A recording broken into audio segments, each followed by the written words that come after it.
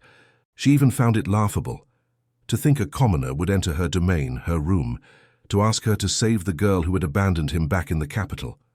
A truly pitiful sight.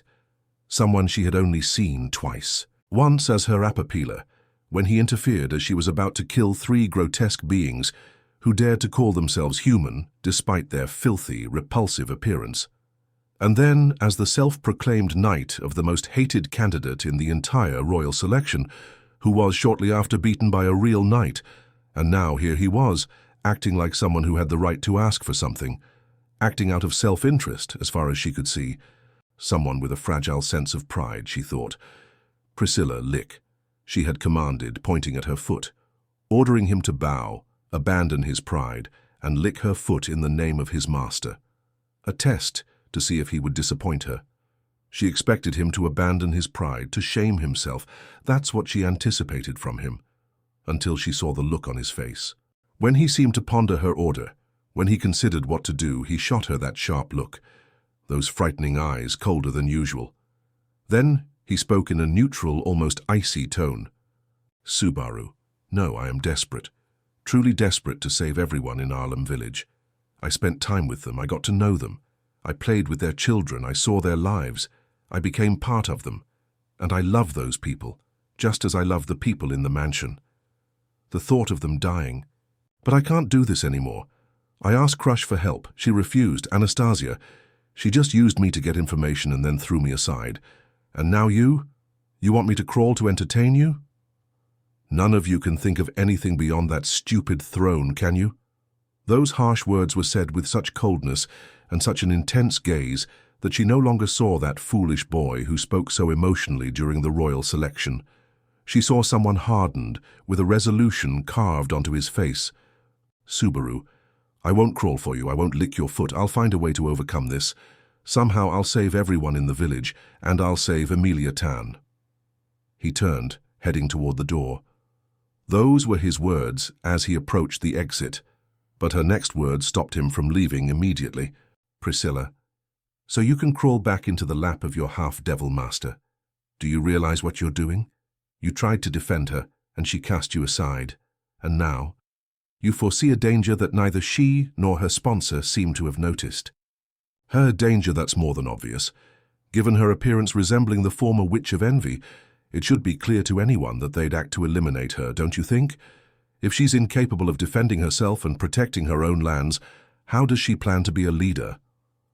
She pointed out a fact that to her, as it should be to others, was blatantly obvious to anyone familiar with the cult's history. Subaru, and you? He fell silent, and his questions silenced her, leaving her confused. Subaru, I'm warning you about this attack, aren't I? Even if it's happening in a rival's territory, the people who live there are part of your kingdom, aren't they? And those attacking them are some of the greatest evils that have plagued this kingdom for centuries, right? So why do you do nothing? Are innocent lives really so cheap just so you can win a throne? And then he left, slamming the door, leaving her alone with her thoughts. It hadn't been long since that scene, yet it was stuck in her head, repeating like an annoying loop. For some reason, the foolish commoner's words kept echoing in her mind. She had made the right decision. Right? The events within the Mather's domain weren't her problem, after all. The half-devil living there, the one who bore the witch's appearance, was the one responsible for the lives of those people, right? The good and bad consequences should be entirely hers to bear. Priscilla, but the commoner said one thing that was right. Priscilla murmured as she closed her fan. If the half-devil, as she so enjoyed calling Emilia, didn't even know about this attack, and she did, didn't that make her at least somewhat responsible?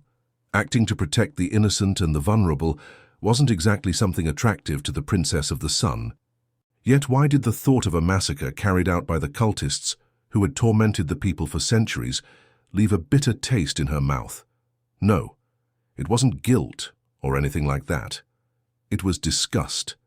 Disgust at the thought of filth like them committing atrocities against people who would in the future be under her rule. The idea of insects believing they could act however they pleased, believing they could commit atrocities against those who would soon be under her authority, made her sick as the commoner said. She would be the queen of all Lugunica when this royal selection ended. So soon enough, those people would be her people. If they were to become her vassals and servants, then as their ruler, it was her duty to protect them from senseless insects who thought they could do as they pleased with what belonged to her. Priscilla, Aldebaran, prepare our soldiers. We will act. Even if I don't want to deal with the consequences of someone else's irresponsibility, I cannot allow myself to be that indulgent. A single shout from the crimson-eyed woman was enough. The one-armed man entered the princess's room, wearing a confused expression, visible even through his helmet. As he entered, she stood up, preparing to dress accordingly. Al. He remained silent for a few moments. What did the dude say? He found himself muttering the question, wondering just what Subaru had said to convince her to act this way. That day was the day everything changed for everyone. The Crimson Princess would join Subaru, rescuing him alongside Rem and Otto, taking him in after being abandoned. Together they would hunt the White Whale and the Archbishop of Gluttony. He would join her camp, becoming one of the most important figures within it. And when assassins were sent after them, Elsa, the infamous Bowel Hunter, and Miley, the Mud-Beast Tamer, who later became a prisoner in the dungeons of her mansion, he would defeat them, eliminating one and capturing the other, proving his abilities. Not only a power that she knew was similar to Aldebaran's, something obvious to anyone who carefully analyzed his deductive skills, but also his intelligence and sharpness in analyzing situations and leading people. Something that needed to be heavily refined in a capable leader like herself. And that's what Priscilla did throughout the year they spent together.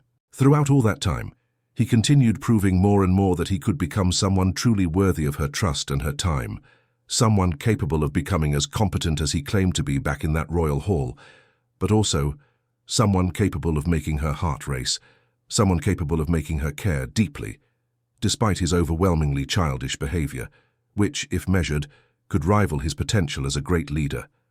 Someone she could admit she liked. She loved him. She had fallen in love with Natsuki Subaru. That's why back in Priscilla, when she had to face the half-devil, she spared no effort to defeat her and put her in her place. After all, the half-devil had neglected and abandoned him, while Priscilla had accepted him and shaped him into the person he became then, and who he still is today. Together with her court jester, the two of them faced the royal court mage, who was trying to control the half-devil with his deranged mind. A battle of 2 against them, 3 against 2. It all culminated in their group's victory in the end. Even though it was such a difficult battle, they were able to achieve this. They managed to rise above and defeat that pair of mad people and hand them over to the Sword Saint at the end of the fight. Once again they emerged victorious, and it was during that time that she truly understood her own feelings, realizing how deeply she cared for him, when she thought she might lose him in that battle in Priscilla. So it made sense back then to return his feelings when they came back. To return not only what he felt, but also what she herself felt. It was also a way to compensate for the burden that such an ability placed on him. Priscilla had deduced that his power allowed him to return to a specific point in time through some special trigger, which she presumed to be his death. This power forced him to witness every failed path in order to find the successful one. However, he couldn't speak about it due to some kind of curse that prevented him from discussing his ability without severe consequences.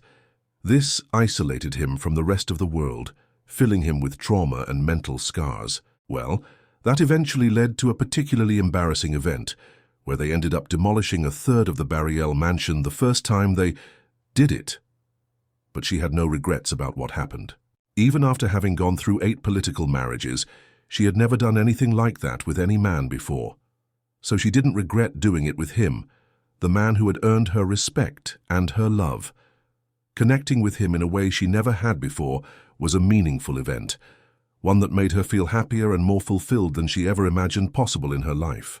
So now if you were to see her, she would be lying next to Subaru in the newly rebuilt bedroom of the Bariel mansion, holding him close as she lay by his side, staring at his face as he slept, savoring the peaceful moment they had earned together. Priscilla EF, Epilogue, Part 2, Helena. Helena didn't consider herself an arrogant girl, but a proud one. And what's the difference between the two? Someone arrogant talks big but accomplishes nothing. Someone proud achieves great things and shows them off without shame, she would answer with a haughty tone. Even as a child, she had set that as a goal for herself, to always be someone proud, not arrogant. It was almost a trademark of hers if you saw her now, a little girl with a proud smile and a confident gaze, despite her young age of only 10. Her long dark hair and bright crimson eyes stood out wherever she went. Wearing noble attire, she embodied her royal lineage perfectly, living up to her title as a princess. She always took great care with her appearance to avoid ever bringing shame to herself or her beloved, respected parents, or being shamed by those she considered beneath her. For that reason, she even sought help with her appearance from the maid personally chosen by her father, the most trustworthy one, Rem, an Oni maid, who helped care for her hair and assisted with her daily duties as her personal attendant. Rem was the same maid who had once helped her father when his former masters tried to attack both him and her mother, a maid who had followed her heart and desires, even standing against the very hand that once fed her, in order to protect the ones she truly cared for.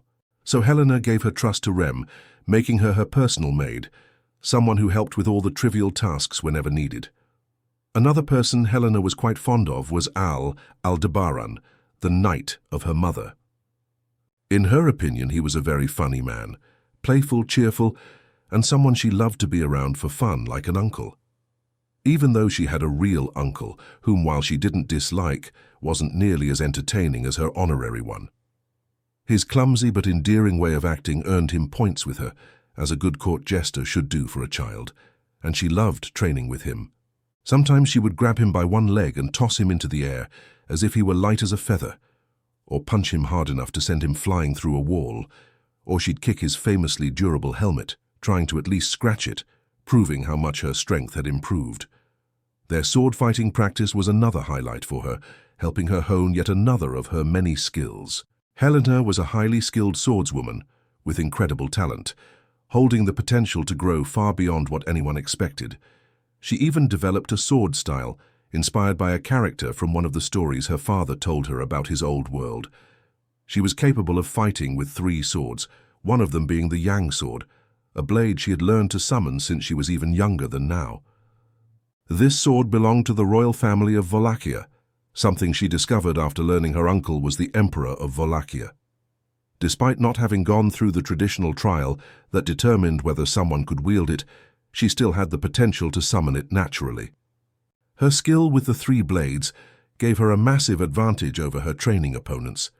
She still remembered how even the sword saint himself praised her after she managed to land a cut on his cheek during one of their sparring sessions. But it wasn't just her swordsmanship that set her apart. Her mastery of magic and spirit arts, which she inherited from her father, was equally remarkable. Her fire magic could produce searing blue flames hot enough to melt metal or natural elements. Her mother praised her so much that she even claimed Helena might one day reach the level of Arakia, the second divine general of Wallachia, whom Helena also considered an aunt after meeting her. Her yang magic allowed her to physically enhance herself, making her sword strikes even more devastating with the sheer power of her strengthened arms. She was also training to form contracts with fire spirits, aspiring to reach the level of her father's current fire spirit Ares, a great spirit that resembled what her father called a horse, a mount from his world. All of this made her who she was today, one of the most powerful individuals in the entire kingdom, despite her young age. A 10-year-old girl stronger than any other child born since the day she herself came into the world. An anomaly who was often compared to the sword saint and the strongest people in the world. This filled her with even more pride in her abilities, where others might have been crushed by the weight of expectations, not Helena. She was her parents' daughter, after all. She wouldn't lose herself over something as silly as pressure. She would surpass it, burn it away with her flames, and prove it meaningless to ever try to measure how truly amazing she was. As a princess, she would never bow to something so stupid, in her opinion. Walking calmly through the palace corridors, she approached her destination, the royal hall, where she would find the figures of her father and mother, the king and queen of Lugunica, Natsuki Subaru and Priscilla Bariel. The two people she admired and respected more than anyone else in the world, or any time. For her, they were more than that, especially her father's achievements, even though she insisted against everyone's wishes that they were not his, but her mother's. Hunting the sloth, hunting the whale, hunting the first of gluttony, hunting the second of gluttony, hunting the undead Kurgan, hunting greed, the victory at Pristella, conquering the Tower of the Pleiades with the support of Anastasia's camp, stopping the great calamity of Wallachia, and negotiating a peace agreement between both kingdoms, in addition to the future defeat of the archbishops of Lust and Wrath. At that time, he had achieved other minor conquests, such as the death of the former assassin Elsa, in addition to the rehabilitation of two other figures, Meili, the Tamer, who now served as an almost exclusive guide in the sands for those who want to go to the Tower of the Pleiades, and one of the masters of beasts, and Spica, the Star Eater, who had helped deal with the great calamity. Both became part of their family, like sisters to her. Of course, she would accept them despite their troubled pasts, but she would only respect them when they managed to scratch her, a rule she imposed on herself when she wanted to accept them as sisters. It's even funny to say such a thing, because up to this point, they had improved enough to last about 15 seconds in this last training fight between them, Helena. Unfortunately for them, I haven't mastered soul marriage yet, so I could strengthen them to last a little longer. But soon I'll be able to do that, and they'll be able to last 18 or even 20 seconds. I'm so kind to them, aren't I? Praising herself, she said as she continued on her way, "This is the princess of the kingdom of Lugunica."